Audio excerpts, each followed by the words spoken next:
baseball. That was really cool. Steve Cohen making comments in the media. Brian Cashman making comments in the media. MLB the Show. Insane news. This episode's going to be a blast, Alex. Let's have some fun. We're always having fun. I love how you say first show as 31, even though we did one like on your birthday. Yeah, but it was on my birthday. You know, like I guess technically, yeah. Yeah. Okay. Fine. But yeah, we got a lot of stuff to get to. Last episode on my birthday, we started a giveaway, giving away a bat, a custom Flippin Bats bat, and it's sick. So we're going to give that away today. We did select a winner. Stick around. We're also going to do another one. We have 5 more bats to give away, so stick around. What's going to happen is at some point in the show, I am going to give you an email address, and to that email address, you just have to send a screenshot that you follow Flippin Bats Pod, and then you could win a bat. So we'll get to that in a little while. But let's start with kind of my trip. Yeah. I've been gone for a little while from LA. I went to New York for the awards banquet, MLB awards, and then went home for my birthday for the first time in a while. But the awards banquet was where they gave out the MVP, Rookie of the Year, Manager of the Year, and the Cy Young Award. So I was there. It was the third time I've ever attended because Justin has won 3 Cy Young Awards. Now, let me just quickly explain these award ceremonies. One, it's put on by the baseball writers. So, as you can imagine, kind of old school. Everybody you're dealing with at this award banquet, to get everything done, to get your hotel room, to get a ticket, you're emailing people with Netscape.com emails. I mean, when I say old school, it is certainly old school. But look, there are 8 people there you really want to hear from, right? The winners of the awards, the 8 players and managers. But what ends up happening is this event lasted 4 hours. Why? Because the baseball writers are involved, and it's so old school. These players go out. You know who I want to hear from? I want to hear from Aaron Judge. I want to hear from Julio Rodriguez. I want to hear from Justin. And those guys all go up, and they do a great job, and they speak for 2 minutes, and then they go sit back down. They're up on the dais and paraded in front of everybody. Yeah. They can't sit at the table with family. They're just up there. And then there's a few baseball writers that go up and speak for 15, 20 minutes. No. Yeah. No, this doesn't seem right. It should be, this is more of like, this is about us. No, it's not about you. Yeah. This is about the players. And again, I've never been there. You're painting a nice picture for us for what it's like for, family and players who win these awards. But yeah, it should be more of like an interview with them on stage and talking to them about their season, what they did, everything about that, so you can hear from them. But again, we talked about this last show, that we believe the Hall of Fame voting should be updated. Oh, yeah. I'm going to go out on a limb here and say that I think that all of these awards need to be updated. You know why? Because it is the BBWAA. They did create these awards. They are the ones who vote on these 4 major awards, which are the MVP, Cy Young, Jackie Robinson, Rookie of the Year, and Manager of the Year, and obviously also the Hall of Fame. Now, as we said last time, right? Keep the writers involved. But this needs to be updated. You need to have people in baseball involved in voting and a part of these awards. Have the writers, have execs, owners, have Hall of Famers, players. Make it fun and enjoyable and all-inclusive, which is just adding to what we were talking about, hearing you say that they're just up there. Did you mention what they were talking about for those 15 minutes? I did not. It got a little out of hand. There were baseball writers talking about their reconstructed bladders and prostates. No. And it's like, come on, guys, it's not the time or place. We're here for the players. And you're right. And I didn't intend to go on a tangent about baseball writers, but you mentioned the awards and how they're the ones that vote. Yeah, there needs to be an update to all of it, I think. And every time I think of this, I go back to when Rick Porcello, the year he won the Cy Young Award, and this is no discredit to Rick Porcello and the year he had. However, the way the voting is set up, right? If a baseball writer votes, there's 2 from each city. Yeah. If a baseball writer votes for you first place, you get a certain amount of points. Yes. If they vote for you second place, it's a certain amount of points. Yeah. Justin lost the Cy Young that year by 1 point, and both baseball writers in Tampa didn't vote for Justin in the top 10 when he was clearly, you can look at the numbers. I mean, he was the best pitcher in baseball. Yeah. They didn't put him in the top 10, so he didn't get a single point from either one of them. And if either one of them had put him in the top 10, he would have won the award. But it's the end all be all. But great event. I love I did have fun at the event. You get all dressed up. The players are there. And I was sitting at the same table, and there were 6 of us at this table with Steve Cohen. He was right next to me. I sit down at the table. It was my family. Yeah. It was Edwin Diaz's wife, and it was Steve Cohen and his wife. And I got to know him. It was the first time talking to him. I sat down. He introduced himself, and I introduced myself, and he said, "Oh, I see you on Twitter." Yeah. And I said, "I see you on Twitter." And he said, "Not anymore. I got in trouble." So I had clearly this man is not on Twitter as much anymore because he's. What's he like? He's like the person, Steve Cohen. He's super nice, very soft spoken. Like I'm sitting across from him at the table. Honestly, we're 3 seats away from each other, talking to each other. So pretty close, and he's very soft spoken, and you kind of have to really listen in. Gotta lean in. But it was really cool for a couple of reasons. Yeah. One, obviously, he's one of the richest men in the world, so to pretty close to that guy is kind of cool. But also, he was talking about baseball. Yeah. And I feel like if I were at an event, at a banquet, sitting right next to a baseball owner, you know what they're not going to be talking about? Baseball and the team. And he was. And without going into too much detail on what he was specifically talking about, because that was a private conversation that I obviously didn't say I'd talk about, but to hear him just talk about the game as a fan, to talk about his team, to talk about his want to win a World Series, to talk about what he's doing around the stadium, what he and his wife are proud of to do around the stadium. It's not just an investment into the team, into the players on the field that they have put a lot of money towards. They're also proud of the kids' playroom that they're updating this year, and stuff around the stadium and the scoreboard. And these people have come in as fans of the New York Mets and are objectively making the entire experience so much better, from the product on the field to the product as a fan when you experience it at a game, to players' families that have to drop off their kids down in the tunnel during games. It was just so cool hearing them talk and to be sitting right next to them. I've become huge fans of both Steve Cohen and his wife. Yeah, he's changing the game right now. He's a player's owner. Absolutely. He's paying players what they're worth, and he's forcing the hand of every other owner in Major League Baseball to step up and do the same, or he's gonna steal your man. Absolutely. If you don't pay him, he's gonna steal him. Absolutely. Steve Cohen. Absolutely. Yeah. And there's comments from Cohen I want to get to in literally just a second. But last point on the awards banquet, did you happen to see the pictures of Justin and Sandy Alcantara holding their Cy Young awards? Yeah, but did I miss something? Yeah. Okay, maybe. They spelled valuable on the award wrong. Oh, no, they didn't. Yeah, there was no A. It was just valuable. Valuable. Yeah. Oh, my God. Yeah. So here's what I will say. This was just like a dummy for a photo op. Yeah. And this is clearly, like, this isn't the award Justin was ever going to go home with or Sandy was ever going to go home with. But you're putting the best pitchers in baseball. It's Major League Baseball taking the pictures and putting them out there. Yeah. You got to find an award that has it spelled right. Good. I feel like this one was, who knows where this was from, but it was not spelled right. Yeah. And it made for quite the talking point on social media.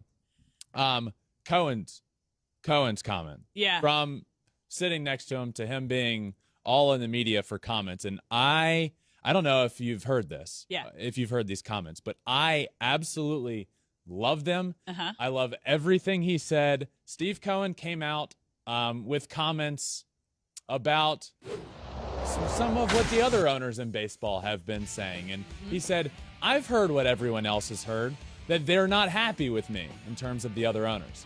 I hear things from people who are maybe more neutral that they're taking a lot of heat from their fans. I kind of look at it like, you're looking at the wrong person. They're putting it on me. Maybe they need to look more at themselves, said Steve Cohen. He also went on to say, I'm not responsible for how other teams run their clubs. I'm really not. That's not my job, and there are disparities in baseball. We know that to be true. I'm following the rules. They set the rules down. I'm following them. Steve Cohen is changing the game of baseball. Yes, he is an owner that has come in, that loves the game of baseball, and he's treating this entire thing as a passion project. Because you know what? It is. He loves the game of baseball. He loves the Mets. He wants to win, and he's putting his money, his billions of dollars, into this team because it's not an investment into a team, and I'm going to try and see how profitable this can be. No, Steve Cohen is trying to win a World Series, and he's willing to do what it takes. And you know what? Of course these other owners are mad at him. But they should be taking their billions of dollars and pumping it into the team. And if you're not a fan of baseball, if you're not trying to win with your team, then let another owner come in that will do that. Because the fans deserve it, the players deserve it, the entire organization deserves an owner that wants to win. These other owners are also billionaires, might I mind you. They need to spend like it. Steve Cohen is putting his money where his mouth is, which is the cardinal rule if you say you're going to do something. He wants to win a World Series, and he is putting a team together and paying players to get and obtain that goal. Now, people, especially rich people, don't like when things change and it's not their idea. Yeah. So you're going to have a lot of upset owners, especially when you have 4 teams who have under a $60 million payroll. Okay? Steve is playing one guy more than that. And times are a-changin', and we've seen it. When you put money into the team, when you invest in your players, take the Padres, for example, right now. Their top 4 are insane with Tatis, Soto, Bogarts, Machado. We even just saw photos from their fan fest this last... How cool is that? I mean, it's insane when you think about it, that is the Padres. But there were photos surfacing on Twitter of their fan fest 10 years ago, there you go, to now this year's Fan Fest. And you can visibly see the difference. When you spend money on your franchise and you spend money on your players, fans are going to show up. They're not only going to buy tickets, they're going to buy merchandise, and in return, you are going to make money on your investment. It needs to be, that was very well said, by the way, very well. And it needs to be the new status quo, is coming in saying, our team is going to be profitable because I am going to invest in the team, and I'm going to put a good product on the field. Steve Cohen is paying Justin and Max a combined $85-ish million, whereas there's 4 teams, as you mentioned, with a payroll under $60 million. Yeah. The entire payroll. And those teams, the A's, I don't even know their exact payroll, but I can promise you the A's are under it. And then there's these other teams, the A's, the Pirates, the Reds, that continue to, I believe, their ownership is like, okay, I'm going to rake in the cash from these TV deals, and then I'm going to have a minuscule payroll, and that's how I'm going to make my team profitable.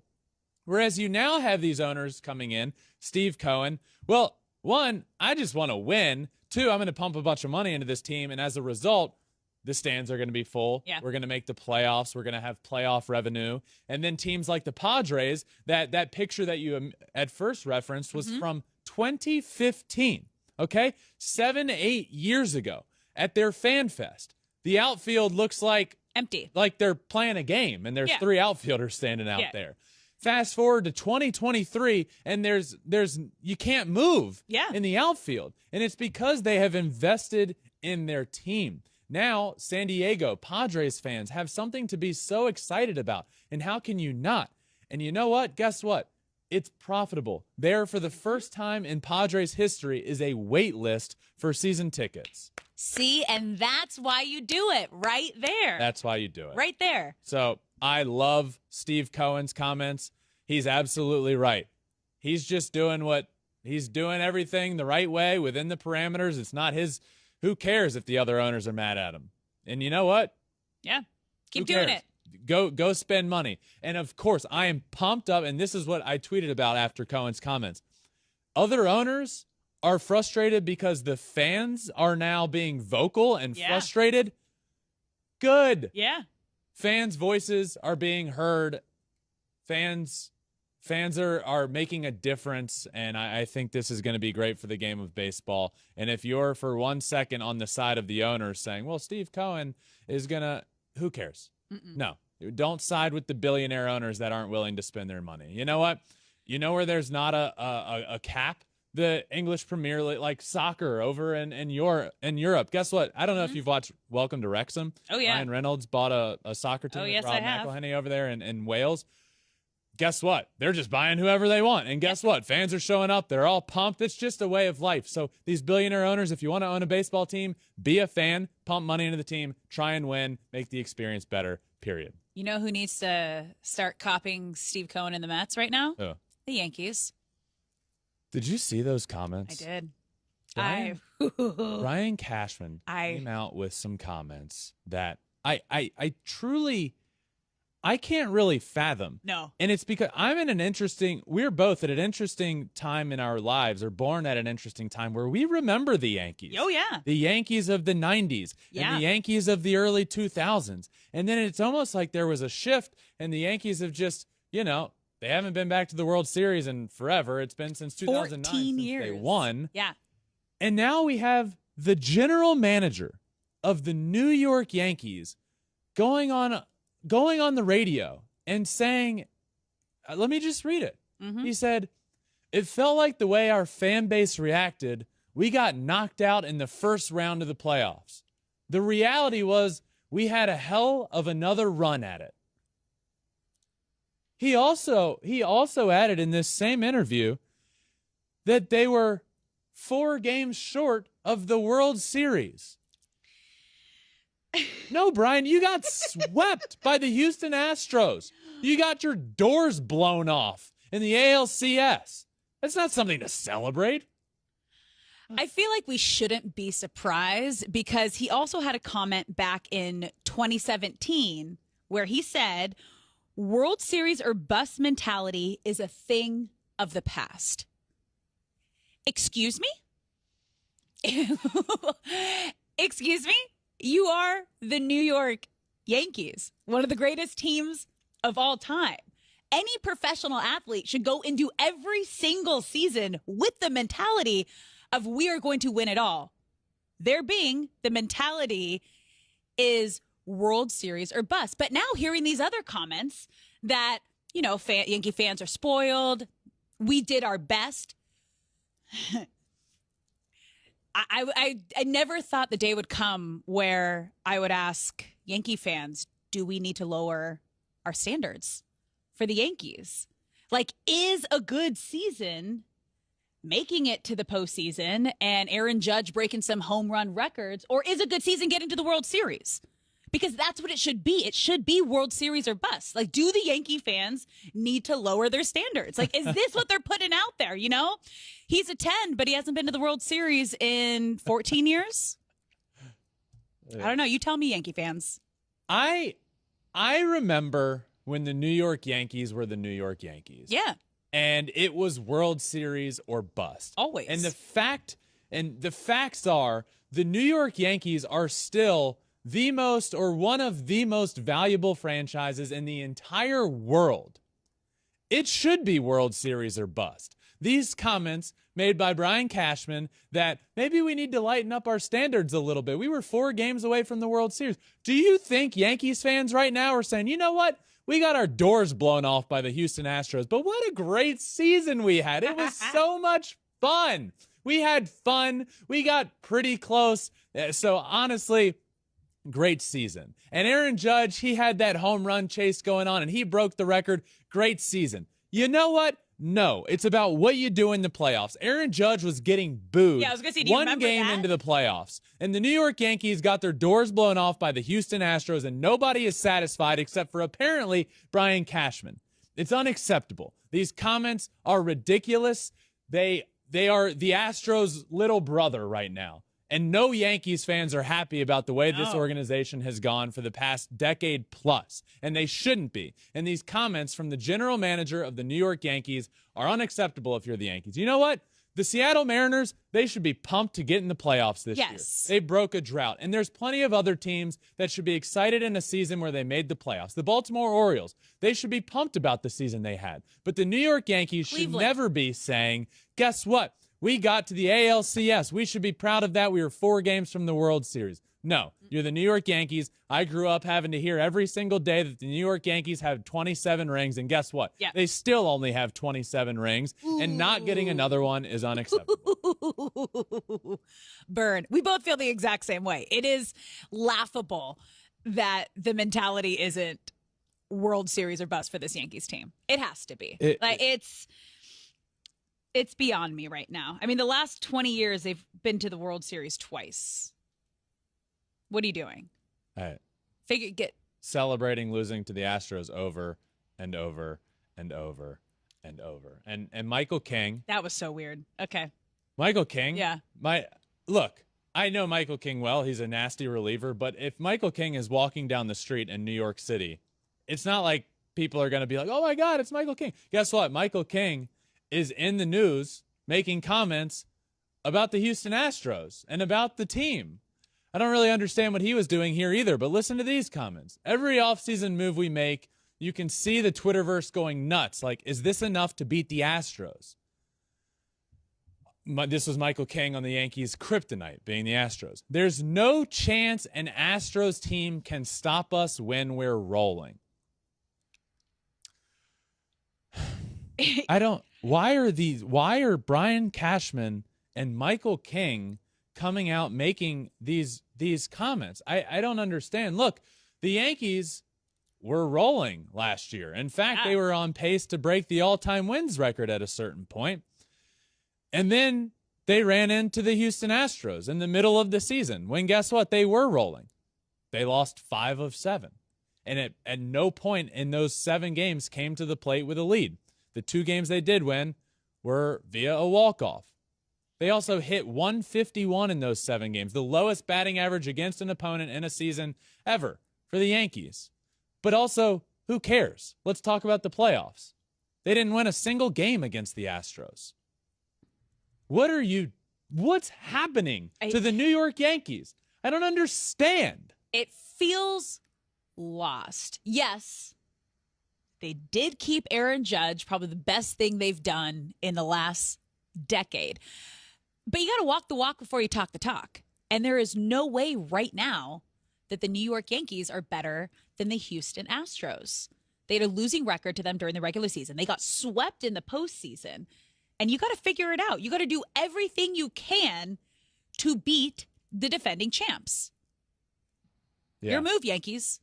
Your move. The Yankees had the best record in all of baseball at the end of June. Yeah. And then the Astros went there and just dominated them. Yeah. They no-hit them. I mean, I just don't really understand. I don't understand why Michael King would come out and say this. It's almost like clickbait, maybe? It's almost like the Yankees aren't the Yankees that I remember. They're not like, right now. It's like the Yankees are trying to force a rivalry with the Astros when the Astros are like, what? Yeah, bring it on. We'd love to play in the playoffs. We've been dominating for over half a decade, you guys, at this point. And it's I don't understand. It's almost like the Mets are the new Yankees of New York. They are the new Kings of New York, and we have a nice little battle going on this season to see who is. And the Mets are doing everything they need to do to take over that top position in New York right now. They're paying their players. They got the lineup. They got an owner that's willing to do whatever it takes, and they're going for it. It's going to be fun. It's very true. Yeah. Alex, I don't know if you know this about me, but I'm a big MLB the Show guy. Oh, you're a big gamer. I'm a big gamer. Yeah. I stream on Twitch. You're a Twitcher. And I mostly stream MLB the Show. And there has been some big MLB the Show news come out. And I'm going to briefly talk about some of the news, but also this is a more broad topic. So if you're not a fan of MLB the Show, if you don't play video games, trust me, This is making a difference in all of baseball. But some big news came out over the past week. One, the standard cover of MLB The Show will be Jazz Chisholm Jr. Electric. Yeah. So look, this had there were a lot of people talking about this because the MLB The Show cover has become, in a way, like the Madden cover. Yeah. Like, it's a really big deal. And there are a lot of players, in my opinion, that could have been on the cover here. And I think that speaks volumes to where the game of baseball is at right now. But I like Jazz a lot, and he's a friend of the podcast. He came on last year, and he was unbelievable. His baseball IQ is through the roof. He's so exciting. Look, this guy, this is what baseball needs. It needs guys like Jazz that have younger eyes on it, that are like, who's Jazz? Let me go watch him. Oh, my God, this guy's really exciting. I think it also could have been a guy like Julio Rodriguez. You couldn't go wrong with that. But Jazz is everything that baseball is pushing towards, which is fun, exciting, show your personality, have fun on the baseball field. He ends up being on the cover, and he had this to say about it. I couldn't get the smile off my face. It felt like Christmas before Christmas. I love it. Jazz Chisholm is on the cover of MLB The Show this year, and I like it. I love it, too. And his tweet with his cover was, "Let's get it. My spark can't be contained." And it can't. He has an infectious personality that when you look at the cover, you look at his face, you can't help but smile. Yep. That's all you want to do. And it's exactly what this game needs and what this younger generation needs. He's relatable. He's having fun. And you can tell he just has such a love for the game. I love it. Now, big fan. The other cover. Yeah. Limited This edition. is a big, big deal for multiple reasons. One, this player hadn't been in the game for years, and everybody's been wondering, when can we get him back in the game? Two, he's in the biggest market in the world. And three, he is the captain. Derek Jeter is on the cover of what they're calling the captain edition of MLB The Show 23. It's a really cool cover. The art is fantastic. It's almost, he's like jumping out of the stadium doing his signature Derek Jeter backhand jump throw. Really cool for the game here. I love it. This is going to bring a lot of people back to the game, whatever it may be. And he will now be a legend in the game. So really cool. This was also announced on Jimmy Fallon, which is, that's about as big of a platform, for announcements as you can get. That's pretty cool there. So Jazz Chisholm on the standard edition cover. Derek Jeter is on the captain edition cover. And the news just kept rolling. And I'm very proud of this news as a MLB The Show, kind of like an ambassador. Went down there at the beginning of last year. We do giveaways on this show, which, by the way, we're going to be doing more giveaways as the game is about to come out. So keep listening. If you're fans of the game, if not, you're going to be able to win a copy of this game at some point soon. So stay tuned. But I'm very proud of this, what they announced just the other day. And it's why I'm wearing this jersey right here. This is the Nashville Stars jersey. Major League MLB The Show 23 announced a collab with the Negro Leagues. And this is really cool. And this is really special because the Negro Leagues is a vital part of the past of Major League Baseball. And it will now be included in the game. 8 new legends will be involved. And this tweet says, per MLB The Show's blog post, here are 8 of the Negro League's legends involved in the storylines. You got Buck O'Neil, Hilton Smith, Hank Thompson, John Donaldson, Jackie Robinson, Martin DeHigo, Rube Foster, and Satchel Paige. Some names that we all know, some names that we don't, but all names that are vital to the history of Major League Baseball. Now, I heard in an interview, I believe it's the president of the Negro Leagues Museum, talk about this collab and how important this is. And he almost said this time period, which was 40 years, by the way. Rob Kendrick is his name. Bob Kendrick, sorry. Here he is now. He said that this whole time period in Major League Baseball is almost, we need to celebrate it. Yep. This is a celebration because of what it did for Major League Baseball, the ground that it paved. And it's almost like a pioneer of okay, we're not allowed to play in Major League Baseball. We will out of nowhere create our own league and do our own thing and create our own path. And now in this game, you'll be able to play a storyline throughout this whole game mode and learn so much about it. And I believe it's so important to the game of baseball. And I'm just so proud that this is all happening. And I'm pumped to play it. And I'm pumped to learn about, admittedly, some of these names that I just mentioned that I do not know. And some of these names that I do know.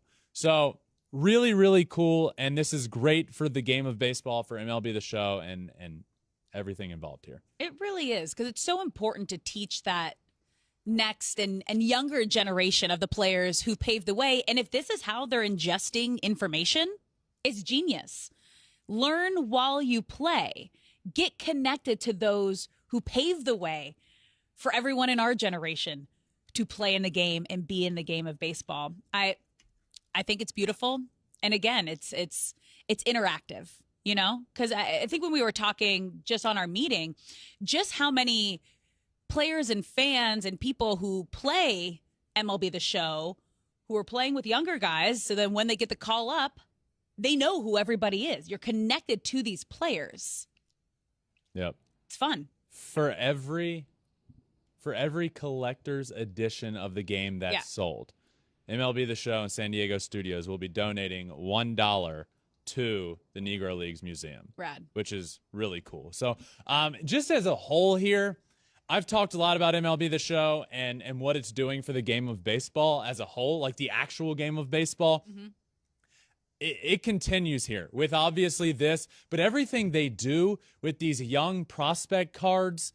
There are cards and players you can use in the game that are just like future prospect cards, and there'll be 50 of them. And guess what? It's like, okay, I get to know this name. Oh, Adley Rutschman is now a big leaguer. I learned about him from MLB The Show. Yep. And there's so many of these names, and they do such a good job getting you to know and appreciate these young prospects in the game of baseball and learning all the names in baseball. And now this and the collabs and Jazz Chisholm on the cover, Derek Jeter on the cover, going on Jimmy Fallon. What this game is doing for the game of baseball can't be understated. And I am so proud to be friends with them and to be a part of it and to play it. And it's just really cool. So $1 being donated, and on top of that, we will be doing a giveaway as well. So we did it last year. Not sure what it's going to look like yet, but stay tuned. Keep listening. If you listen, you will have a chance to win a couple copies of MLB The Show 23. Whew. Good stuff there. I do stream it, by the way, on Twitch at Ben Verlander. I feel like I need a lesson. I've never played. Come watch me stream. Well, then how am I going to learn? By watching. And I can say, oh, you don't have two Alex. controllers? You can't play against each other? You can't teach me? Can we have a teach sesh? Sure. Teach sesh. Okay. Teach sesh. Teach sesh. All right. Alex, I have been for the past few weeks going around the infield doing my tiers. We did first base, second base, third base, and now it's shortstop. Elite. Ranking all of the players in tiers. Elite, almost elite, really good, pretty solid, and then the rest. So now we are at shortstop. Yep. This is a big one because there's a lot of stars here. Let's start. Where are we starting? With elite. We'll start with my elite tiers. I have three here. Francisco Lindor, Trey Turner, and Carlos Correa. Those are my three names. I can explain more when we get to almost elite. But what I will explain now is that these three really, they're the best of the best. Trey Turner, obviously, that huge deal with the Phillies. Francisco Lindor, that huge deal with the Mets that didn't look great in that first year, and then last year had such a great year. And Carlos Correa, who is just a superstar. So, Alex, before I get to almost elite, do you have any qualms with the three that are in this tier? No, not with this tier. It's just crazy to look at the elite and almost elite and see that four of them were on the free agent market. True. This offseason. If you had to choose one of those top three, who is your number one shortstop? That's always so your most elite. You're making a pyramid. Who's the tip? I right now would probably go. God, Trey Turner's. I think I would go Carlos Correa. Whoa. Carlos Correa he's clutch. He hits for power. He can hit for a high average. I would say, look, he had a very underrated year last year, and he hit 291. He plays great defense. He is unbelievable in the playoffs. He's a star. He has the personality. He can be the villain. He just is. I think he's the best shortstop in the game of baseball. Also had the most dramatic offseason to then stay with the same team. We'll take that up with his ankle. Yeah. All right, almost elite. This is where I think Alex is going to have some points here. Yeah. My almost elite tier: Bo Bichette, Corey Seager, Dansby Swanson, and Xander Bogaerts are my almost elite tier. What you got? I don't disagree with who you have in there. It's who you don't have in there. Oh, I thought you were going to have... No. I thought you were going to have somebody in almost elite should be an elite. No, someone in really good should be an almost elite. And I'm kind of shook. I know where you're going. That you don't have Jeremy Pena in almost elite or elite, right? Because this is based off of what they just did this past season.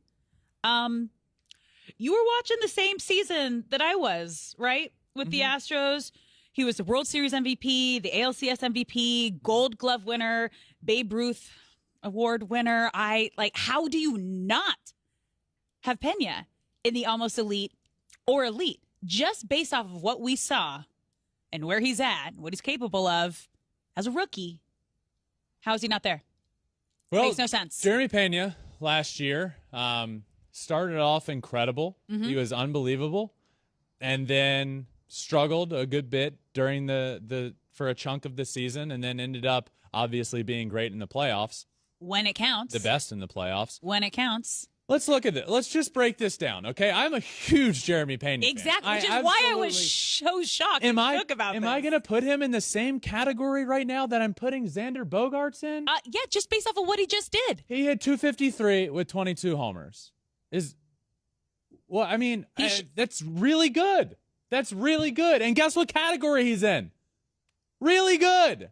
Jeremy Pena is a really good shortstop. I want to see more from him. If Jeremy Pena can do in the regular season what he did in the playoffs, or if Jeremy Pena can do at the beginning of the year for all year, guess what? He's going to be an elite shortstop in this game. And Jeremy Pena has the ability to move up very quickly in these categories. But as of right now, as we sit right now, I would not put, and I did not put, Jeremy Pena in the same category that I put Xander Bogaerts and Corey Seager and Bo Bichette and Dansby Swanson. I think he's just a tiny tick below that. Now, if we're taking just the playoffs into account, guess what? Jeremy Pena is elite.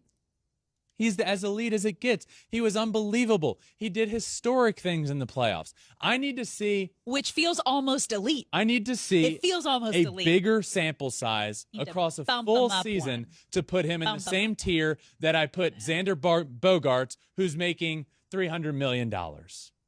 I need to see more of it. World Series MVP. Yeah. Great. That's That's a small sample size, and he was unbelievable. Exactly. That's why I have him in a category with very... let me get through almost elite. Almost elite. Right. One guy I want to talk about is Xander. Yeah. Xander Bogaerts, because I do not have him in that top tier, though he is getting paid like that top tier. Why? Look, Xander is almost elite. He hits for a high average. He's an over 300 hitter. But here's my thoughts. He doesn't have the power numbers that those other guys do. He doesn't play the defense that those other guys do. In fact, his defense is a little under average. So I just don't think he's the full package that those other top players are. But he's almost elite. He's great. I love Xander, but I just wanted to clarify why I put him in almost elite and not elite. So question, how do you think now being on a roster and lineup with the Padres, with some all-star guys around him, is going to elevate his game? Will it elevate his game? I don't think it needs to be elevated. I think he's the perfect fit for that lineup. He's the guy surrounded by... You look at that lineup as a whole, which I can't believe at times. It has Manny Machado and Tatis, who can be that exciting, hit the ball out of the park, electric, Yeah. like a lot of power. And then you have a guy like Juan Soto who can do a little bit of everything. Yeah. And then there's a guy like Xander Bogaerts who's going to hit for a high average. He's going to be on base. I think he's a perfect fit for that lineup. He's not going to hit you 30 home runs. Yeah. But, man, is he going to be on base a lot for those other guys? Is he going to drive in those other guys? He's a perfect fit for that lineup. And I think if Xander Bogaerts continues to do exactly what he has been doing for the better part of a half decade or more, he's a 4-time All-Star, 5-time Silver Slugger winner. He's a stud. Yeah. He's a star. And the only reason I didn't have him in that elite of the elite tier is because he's not exactly the full package, which was drive the ball, hit for a ton of power, and play great defense. So I knocked him down just a tiny, tiny bit. Okay. Let's move on to really good. You guys know who one player is in this category. Yep. My really good tier: Willie Adames, Jeremy Pena, Wander Franco, O'Neal Cruz, Tim Anderson, Bobby Witt Jr., and Tommy Edman. The guy I want to talk about here is more of Jeremy Pena. Yeah, I want to clarify what I already did clarify. Mm-hmm. Look, these numbers right here. I'm just going to read you Jeremy Pena's numbers in his rookie season. 253, 22 home runs, 63 RBIs. Does that make you elite? Does that make you almost elite? That's what I have to go off of. And I'm also adding in the playoffs. I believe Jeremy Pena is really good, with the potential to not only be in the almost elite category, with the potential to be in the elite category. He had 19 errors last year. I believe there's some big defensive improvements to be made. Okay? But also, yes, Gold Glove, right? But it's a lot of errors. I would like to see defensive improvement. I would like to see offensive improvement to be in that next category.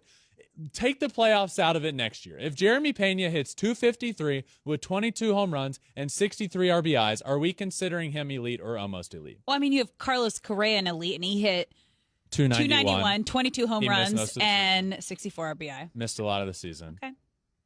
When he does play, obviously we know what Carlos does. Do you have Trey Turner's numbers on there? Do you have Francisco Lindor's numbers? I do. Yeah. Can you read them? Yeah. Lindor hit 270, 26 home runs, 107 RBI, 16 stolen bases. Trey Turner hit 298 with 21 home runs, 100 RBI, and 27 stolen bases. And then Carlos Correa, 291, 22 home runs, and 64 RBI. Xander Bogaerts hit 307, 15 home runs, and 73 RBI. Jeremy Pena hit 253, 22 home runs, 11 stolen bases, 63 RBI. I think we can all admit, of everybody you just mentioned, that is those other guys are in the elite or almost elite category. Pena's almost there. Did any of them win World Series MVP, ALCS MVP? Well, none of them played in either of those. Yeah. So no. I'm just saying that adds a little street cred. I do. I completely agree. I do. And that's why I believe Jeremy Pena is really good, and he is if I had to rank them in the really good category, he's at the top. I just don't think he's right there yet in line with the Corey Seagers of the world, who's hitting 40 homers, or Xander Bogaerts, who's hitting over 300. Francisco Lindor had 9 errors last year. Mm-hmm. Jeremy Pena had 19. I just want to see. First season in the majors, learning curve. That's a learning curve. Yes. Yeah. So that's what's holding you back is the defensive errors. No, it's I want to see a full step forward in every category. I want to see more consistency. I want to see. I'm not going to ask for what he did in the playoffs in the regular season, because then we're looking at the best shortstop in the game of baseball if he does that over full. I want to see what he did at the beginning of the year for the entire season. I want to see the consistency over 162. I want to see consistency. I'm also just surprised that I'm the one here standing up and fighting for an Astros player, and it's not you. I will fight. There's a first for everything. I love Jeremy Pena. I will fight for him. Not almost elite love him. Those are my really good players, and Jeremy Pena is one of them. Let's move on to pretty solid.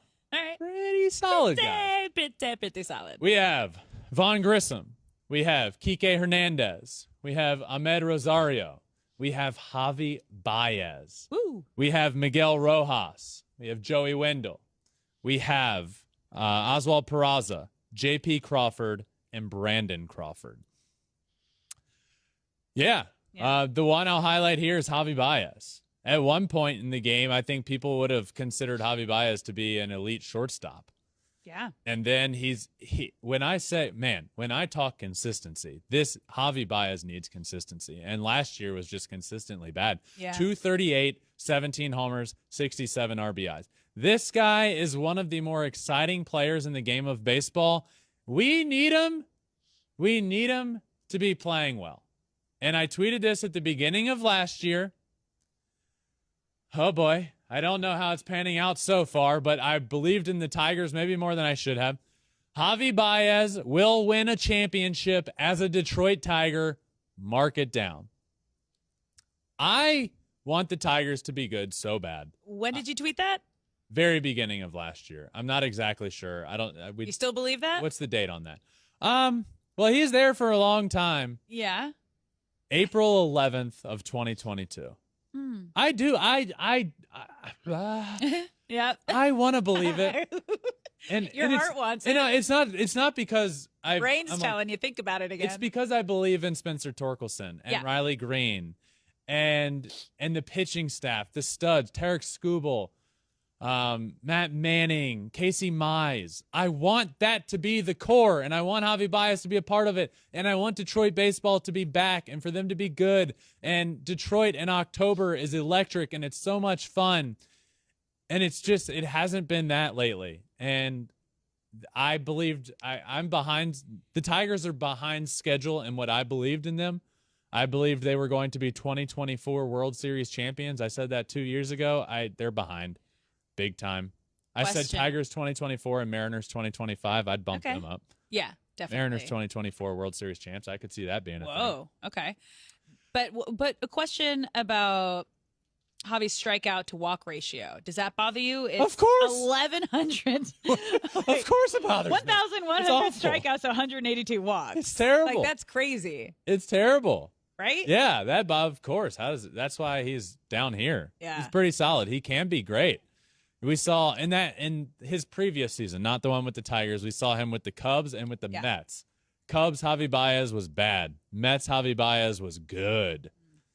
Javi Baez can be up in this really good, almost elite range. But from what I have to go off of last year and the lack of consistency, he's pretty solid. He's going to play a good defense. He's going to hit for some power, although 17 homers last year doesn't do much for me. Yeah. The consistency is bad. Javi Baez needs to be better. He's being paid very well. He is supposed to come in and be a turning point for this Tigers organization, and he was not that last year. So he's down here in this pretty solid range. And everybody else, Vaughn Grissom, I'm excited about. He's here. We just don't know a bunch about him. We don't know enough about him, but Vaughn Grissom will be the shortstop for the Atlanta Braves. They let Dansby Swanson go, saying we believe in him. All right. So we'll see where he goes. But everybody else not mentioned, the rest. And one clarification, because producer Tripp here on the show is a big Dodgers fan. I think he had a statement about Gavin Lux. I didn't put Gavin Lux in here because the Dodgers signed Miguel Rojas, and I believe he's going to be the shortstop. I think Gavin Lux I don't really know where he's going to play. Maybe second now that Miguel Rojas is there. But I didn't have him in the shortstop tier. I do believe he would have been here had I put him, but just wanted to clarify that. All right. Thanks for clarifying. Yeah. All right. It's that time. You did really good. We got a new game. Name that team. 3 for 3 last week. 3 for 3. Is that what you got? Yeah, we did all infield, went around the horn, first base, second base, third base, shortstop, and catcher, and I get their college or high school. Place they were drafted out of, high school, college, or what country they signed out of. Okay, and then I have to guess the team. It's their infield, and I get to guess that team. So let's do it. I was 3 for 3 last week. I heard this is harder. All right. All right. I mean, you know the team, so. I don't know the team. Well, no, like you know the collective of, it's not as big as a. No, okay. Well, I'll explain that later. Are you ready? Yes. Not as big as a pool to guess from. I get it. Yeah, okay. Okay. Let's get to it. Let's get to the game. For Name That Team, team number 1. Catcher, drafted out of Mexico. First baseman, Dominican Republic. Second baseman, South Carolina. Shortstop, at a high school in Florida, and third base, Cal State Fullerton. Name that team. Can we not? Where's the graphic? I need to. There you go. There we go. Okay. Just need it in the wall to see it as a collective whole. All right. Catcher, Mexico. First base, Dominican Republic. Second base, South Carolina. That should be my giveaway. South Carolina. I think that's Whit Merrifield. All right. I think this is.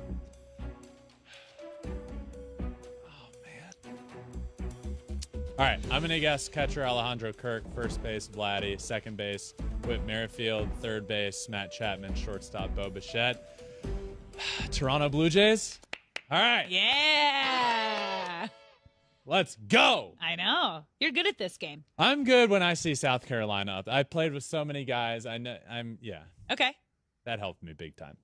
Well, let's keep it rolling. All right. Are you ready for team number 2? Yes. Okay, team number 2. Catcher, drafted out of Georgia Tech. First baseman, Maryland. Second base, Venezuela. Shortstop, UCLA. And third base, Venezuela. Name that team. Shortstop, UCLA. First base, University of Maryland. Catcher, Georgia Tech. Second base, third base is Venezuela. Oh, man. I don't know this off the top of my head. Shortstop, UCLA should be my giveaway.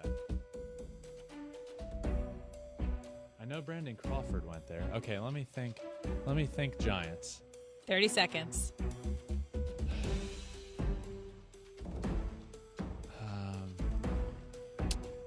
Go with your gut. I'm gonna guess the San Francisco Giants. Yeah. Woo! Yeah. All right. UCLA got that one for me. I would have been. That's all you need is one. Maryland, Georgia Tech, Venezuela. See? Venezuela. You just need one. All right. Are we going to go 3 for 3 again? I don't know. Ooh. Let's do it. Last one. All right. Team number 3. Catcher out of Florida. First baseman at a high school in Canada. Second base, Venezuela. Shortstop and third base, Dominican Republic. Name that team. Catcher out of the University of Florida. First baseman, Canada. Oh, this is tough. All right, Venezuela, Dominican. Catcher. I'm trying to run through all the teams in a minute. I don't know it off the top of my head. First base out of Canada. That should help. 30 seconds. Yeah, that's not helping. Catcher out of Florida, first base out of Canada. Come on. I don't know if I'm going to get this.